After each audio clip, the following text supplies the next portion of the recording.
It is my conviction, of course, and I won't spend a lot of time on this, but that climate change is the defining issue of our time. It is the issue that we have had to face, much like my father and others faced other challenges in World War II or other moments. Ours is climate change.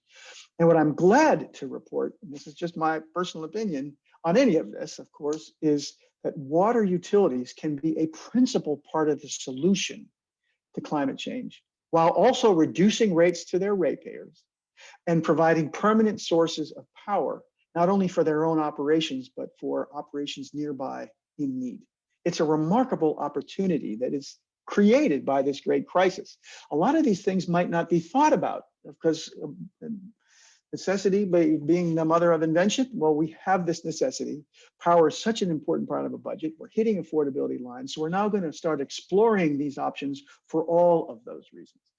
And let me give you we did at DC Water, and by the way, a lot of this is being done in utilities. I was poking around on their websites before we started tonight. But we had a 16-point energy plan at DC Water where we were looking at all the different ways we could either save money, save power and electricity, or generate it. And there's so many ways, and I'll just mention a few of them and give some examples. And I want to try not to use DC Water in every case. One is solar. If you think have you ever seen a treatment plant? It's big, round, or big treatment cells. Some of them are rectangular, some of them are round. They're almost never shaded. They're flat, open, and often near cities because that's where the flow is coming from. They're the perfect place to put solar because you have open space with no shade.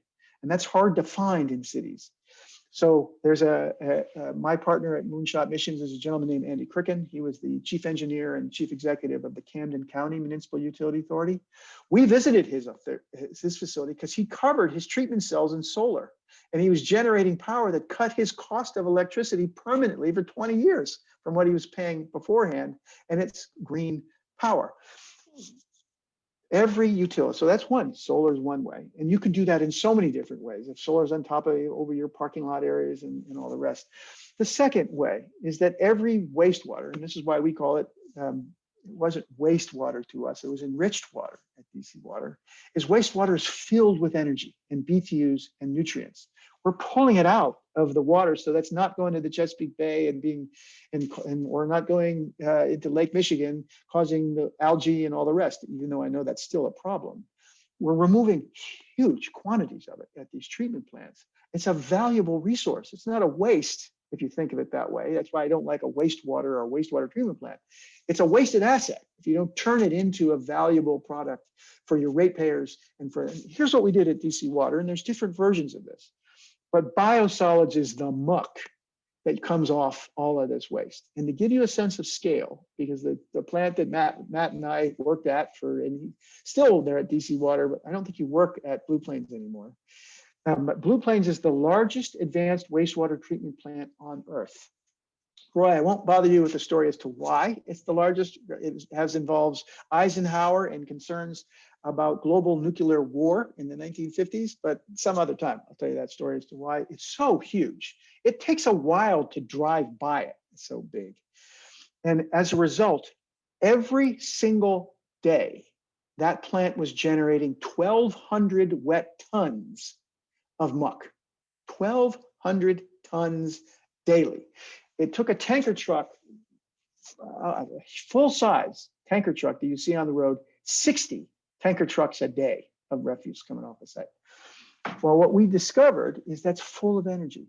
And by putting in a system called thermal hydrolysis in Canby, it heats up that material and at high pressure. So first you have to treat it so it comes in the proper consistency, but then you heat it in these Canby canisters at high pressure and high temperature. And when it's at that high pressure and temperature, it burns off a lot of the quantity. Because 1,200 tons is hard to handle just as a quantity matter. And then you put it into a flash tank where it expands quickly and it bursts the cell walls of the material. That way, when it goes into a digester and there's little bugs that eat that material, generating methane, which can be used to generate power, it generates more methane more efficiently with less quantity. And our plant was so big, we didn't have enough space for digesters on site, given how big the plant was. The turbocharging of the Canby allowed us to fit everything in a small footprint.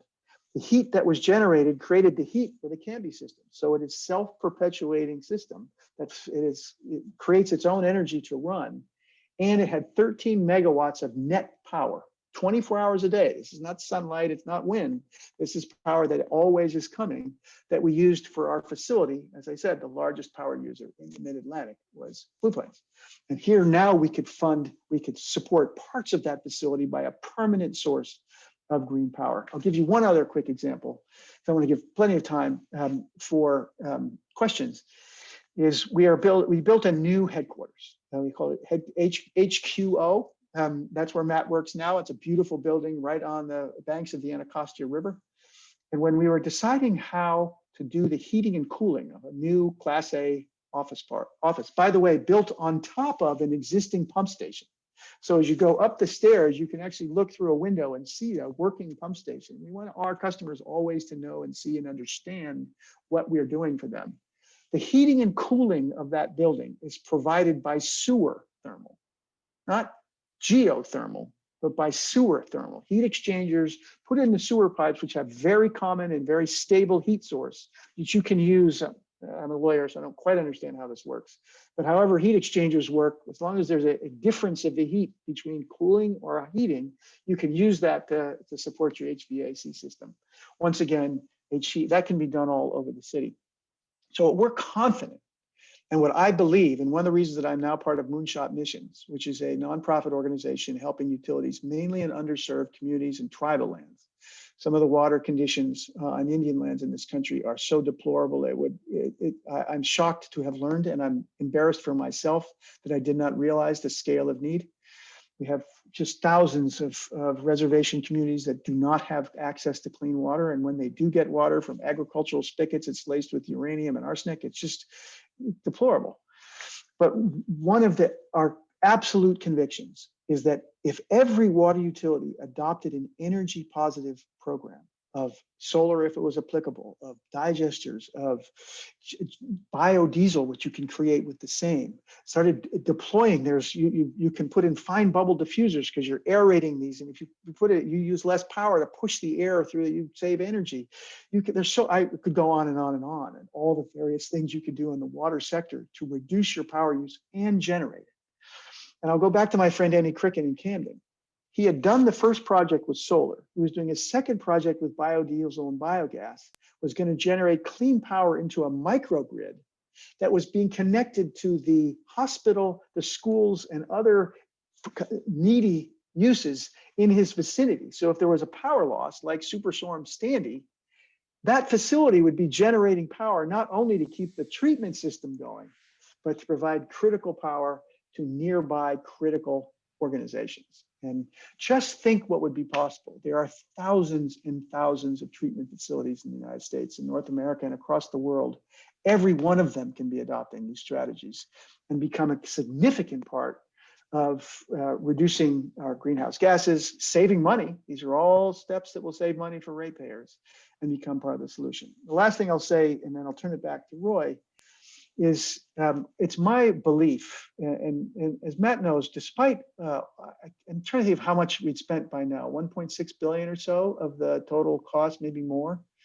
And a lot of the tunnels had been up to two now of the more than 2.6 of the total cost. That's in billions of dollars, by the way.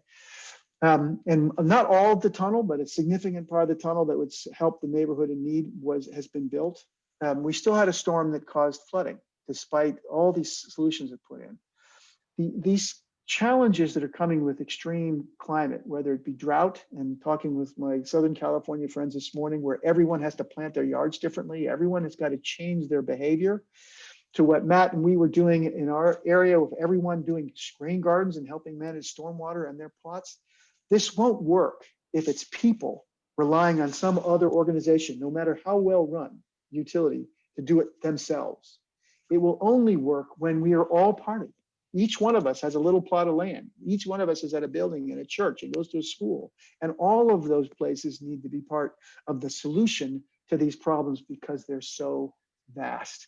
But I think we're up to the task. And I have to say that I think it is the fundamental piece and connection between the organizations and utilities are local coalitions that are connected to their communities that can generate the kind of projects that plan. I was poking around your website, Roy, of the tree planting projects you do, the education you do, what you encourage your friends and neighbors to do, helping themselves. This is all for the good of their own communities and their own streets and yards and neighborhoods. Working together with the progressive water utility, we can solve these challenges. Roy, that's my hand over fists. There is a fist out there, but I think there's an incredible hand and an incredible opportunity before us. And I have to say, it's been a pleasure on my part to be with you tonight. And certainly it's my pleasure to be part of the water sector and the electric sector these days, because both are so fundamental to the future of our fair land. Let me turn it back. Thanks very much, George. Fascinating. What you said about the water guys reminds me of the fact that this Saturday we're going to have 30-mile-an-hour winds up here, and there are going to be men and women out putting the wires back up that get knocked down by the trees that fall. And they are absolutely dedicated to doing that. And so we've got to remember all those folks that are essential workers in so many ways. And, you know, it's like turning on the tap is like turning on your light switch. You really don't want to know much about it. You just want to make sure that it turns on. So there's a lot of, we owe a lot of debt to the people who make those systems work, and particularly make those systems work in a much cleaner way than they have in the past. And the fascinating thing is that can save money. So with that, we are open for questions. And I think that what would be best is if people have a question, if they in the chat function could say, I have a question, Nicole can unmute you and ask your question rather than type it. That's a lot easier. And George will have an answer. Yes, thank you. I would just like to ask you, because you talked about specifically making yourselves to be water recycling company, which is wonderful. But doesn't that give people sort of the impression that, oh, all of our water gets recycled, so I can just use as much of it as I want to, when really we should all be trying to conserve water as much as possible? So I'm wondering if that's kind of sending a mixed message. It's a great question, Cindy. And one of the consequences of the rate increases that I was able to present and get approved from our customers is that there was a financial reason to use less water that was very clear. When water's priced at a level that is actually reinvesting at the level necessary to rebuild this crumbling infrastructure, it is unfortunately, no matter how efficient and effective and all these new techniques you use, is more expensive than people are used to paying for it. So we didn't find that most people had, even though we were talking about how it was all recycled and how we're part of that, and you are too, that there was very clear incentives for people to use less rather than more, based on their bills. One of the things we did in DC, and I know a number of the cities out in your neck of the woods have as well, is we did AMR. I brag about it, but actually it was done before my time. And what AMR means, and this is old hat in the electric world, but are smart meters. So what our customers could do is go online and see their water use and control their water use. And what we found is that people got smarter about using it and understood that it was financial difference to them if they reduced their water use and could figure out their behavior and practices as a result. We also found, and this is one of the changes that you can make that makes a utility, is that what people loved about that system is that in most places, if you have a leak in your house, that's your problem. The water's going by our meter and it's getting into your house, and wherever it's going, it's like leaving a light on in a room. You'll get charged for the electricity, whether you're in the room or not. And if water's leaking in your house, you'll get charged for that water, whether you're using it or not. And often you won't know it at all for a long time, and then you get this massive bill. So what we did with our automatic meter readings, we recreated a software program that automatically alerted our customers whenever their use went out of a predetermined band. And it's called HUNA, High Use Notification Alert. And we sent out thousands of them. And it didn't mean that we just alerted, and customers loved it. They were like, oh my gosh, you're telling us when there's a problem in our house so we could solve it, and we don't have to pay you money we didn't know we had to. better for us because we didn't want to have to send a bill to someone for water they didn't know they were using. But bottom line, Cindy, is it's something that we're aware of. I didn't see it. We almost always, and this was also, we had significant education programs with children and with youth in schools throughout the city and in the region. And there's the general mantra of conserving water has been one that's been well learned. And I know my kids were always watching what I was doing, even more than I was, because they had heard it in school and they got the conviction. But I think even for parents, when price points go up, there's an independent reason to conserve, even when you know that it's a full recycling system. George, while we're waiting to see if there are other questions, up here, there's a parallel between the flooding that you had overloading your system. And here we're dealing with a situation where we're in karst geology. And so with very severe weather, we are faced with the problem of large animal feeding operations, CAFOs, generating tremendous amounts of manure, much more than small villages or cities do. And then you have it spread on the fields, and you have a major storm, and all of a sudden you've got all the runoff well polluted. I'd make two comments about that. I did spend 10 years of my life doing watershed work in New Jersey, and I lived on a farm with well and septic. And most of the homes around me were well and septic. And we were very aware of the physical constraints of those systems, and actually started passing land use laws based on the science of nutrient and nitrate removal and all sorts of issues like that. Right as I was leaving, so this doesn't happen. And Matt, my guess is that this thread has been lost only because it was hard to follow up at the time. But when we were doing our thermal hydrolysis, that was taking our biosolids and generating power, I had a number of major farmers from around, because we have a lot of chicken farming on the Panhandle, Delmarva, and around in Maryland and Virginia, a lot of big farming operations. They were interested in the same kind of technology for manure. Can we digest the manure and turn it into an asset for the farmer to sell the power? And they were interested in our thermal hydrolysis process to see whether it was transferable to the kind of scale of quantity of manure that is generated at these giant CAFO operations. The runoff of farm fields is something that's tough anywhere, and we worked very hard when I was in the engagement on the community level to reduce it. And I'll tell you why it's of such interest to a water utility. As Matt knows, if you're trying to reduce nutrients at Blue Plains or at the facility at Green Bay, at the end of the pipe, it's very expensive to remove nutrients once you've put in all the conventional levels of treatment. And you've got to get into tertiary treatment and all sorts of specialized systems to get that last little bit out. By far the best reductions you can get is upstream on farmland. It's less expensive. The nutrient removal is so much higher if you can engage with farmers to reduce runoff from their lands. There's a very interesting initiative going on in Iowa right now, where farmers upstream are being paid by the downstream metropolitan wastewater systems to reduce nutrients upstream in exchange for not reducing it at their plants, because it actually saves them money. They can spend less money removing it upstream than at their facility. The farmer is also paid for carbon sequestration. That the technique that they're using is sequestering carbon, and big facilities need carbon offsets. So there's a market being created that is doing this kind of upstream work that is one resolution to the kind of CAFO operation that you're talking about, is to turn it into an asset that can generate electricity and perhaps have downstream users. And I'm not sure exactly how that would apply in Door County, since you're sort of the downstream. So I'd have to think on that one. But there's no question that for the Chesapeake Bay, just like it is for Lake Michigan, or I grew up outside of in Cleveland Heights and Lake Erie, that for all these lakes, this nutrification challenge is really significant, and it's this runoff that is the most potent cause.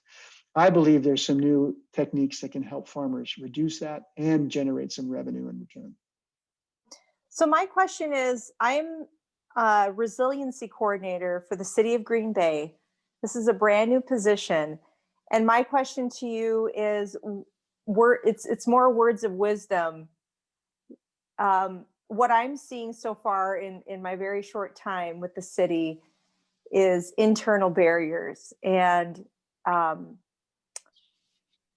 charged with resiliency on stormwater resiliency as well as energy resiliency. What would your words of advice be for me as far as working through some of those internal departmental barriers? Gosh, what a great question and a never-ending one. So anything I say will. By the way, Green Bay has really good water. Tom Sigmund is an old friend of mine who runs New Water in Green Bay, and Nancy Quirk over on the water side. You're blessed with, at least in my experience and awareness, really good water systems, and a lot of them actually. It's amazing how the cities around the Great Lakes are doing pretty well on water, partly because you need to, and you've got such an extraordinary resource at your doorstep.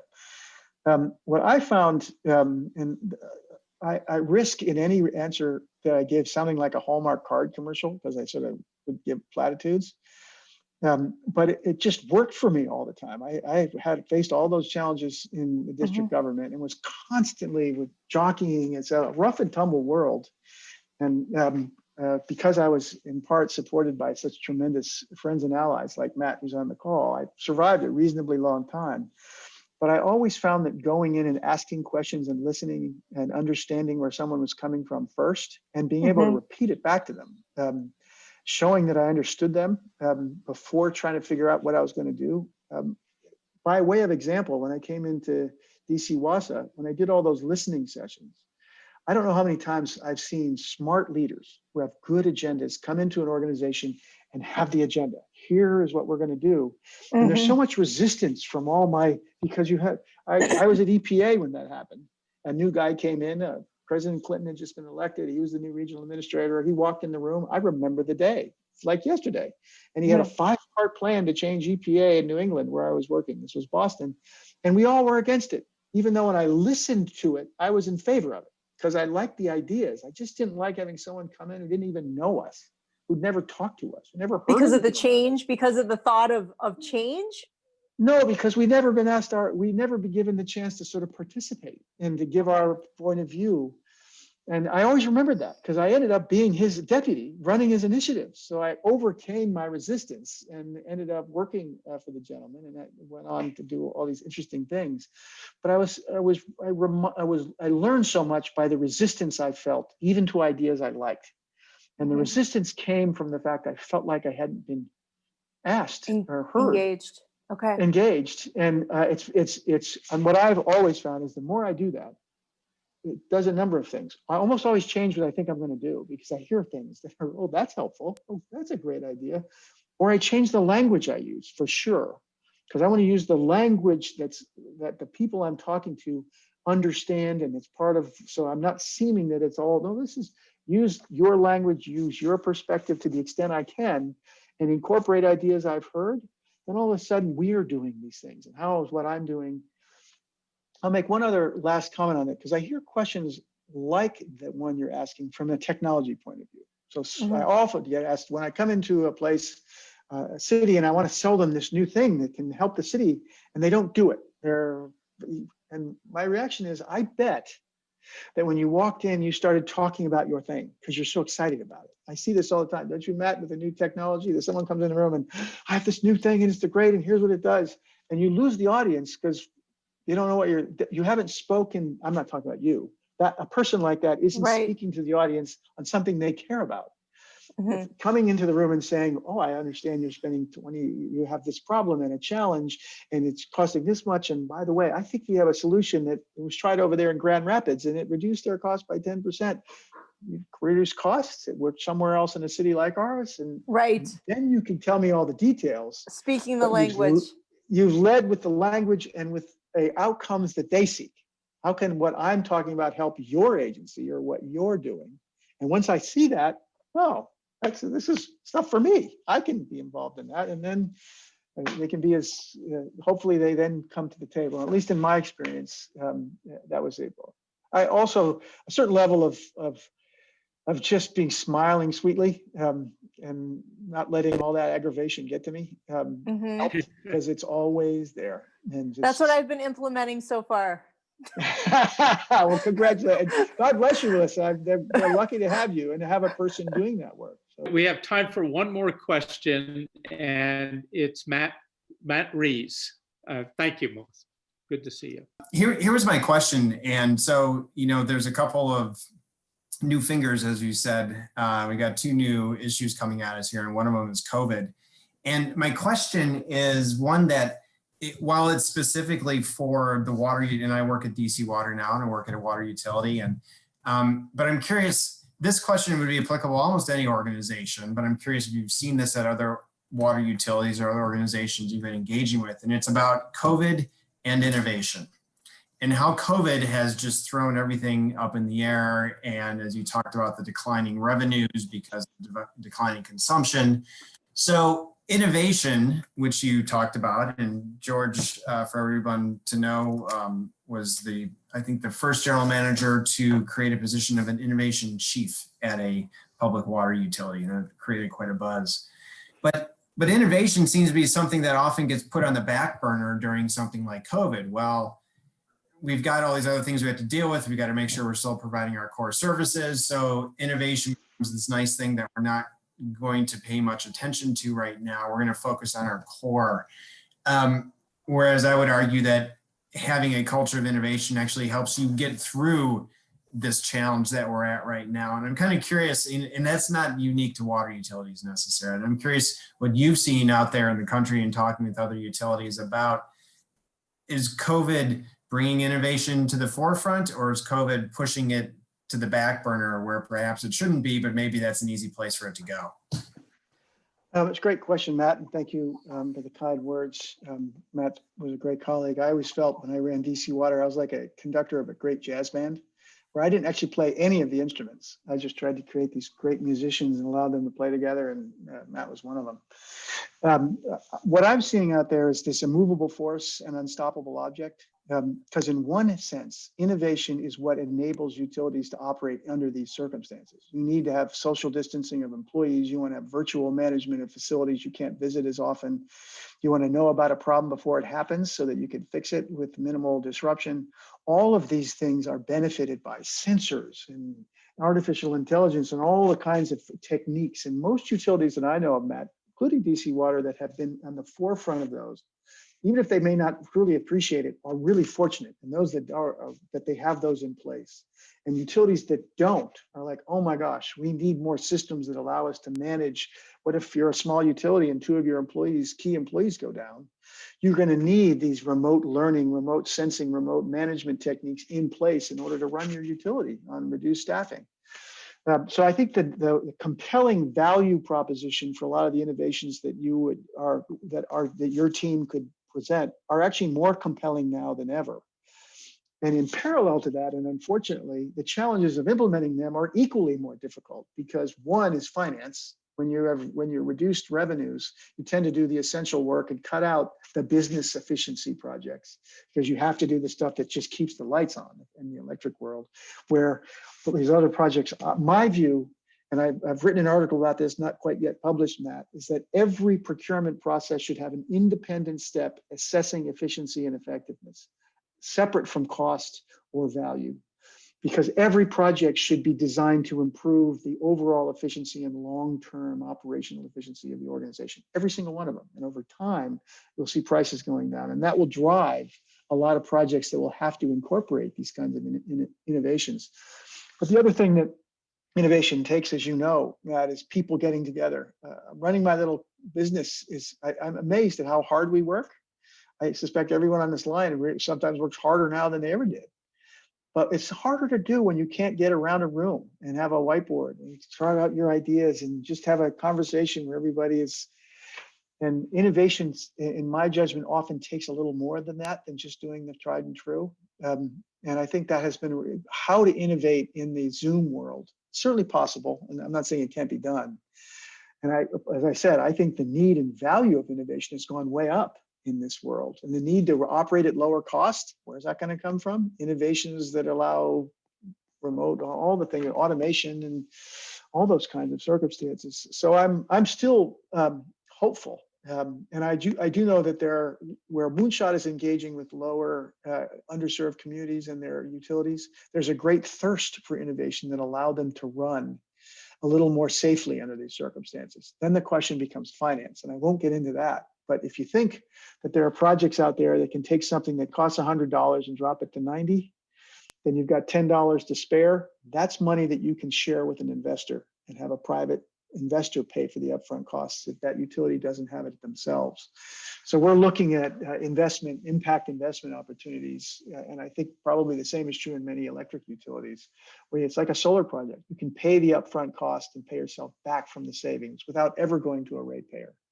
And I think there's a lot of opportunities on that front. So Matt, thank you for the question. Always great to see you too. And Roy, back to you. Thanks very much, George. And thanks to everyone who has participated today. It was a great program. We really appreciate it. Appreciate your interest and focus, everyone's interest and focus on climate changes. As George said, it is the issue of that, it is the most important long-term issue I think that we face. And I read somewhere in the paper recently that there's an election next week. And vote climate. Think about that, but vote for sure.